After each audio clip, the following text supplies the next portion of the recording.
আমাদের সেই লাম্পি রোগে আক্রান্ত বাছুরটিকে আর বাঁচানো গেল না।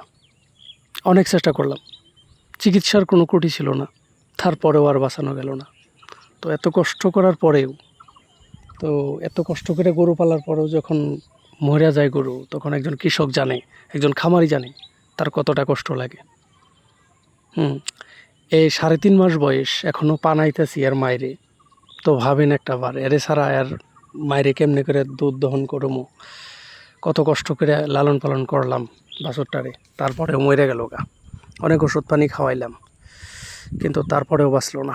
সেজন্যই বলি, উপযুক্ত প্রশিক্ষণ নিয়ে এই ফিল্ডে নামলেই সফলতা আসবে, তা না হলে নয়।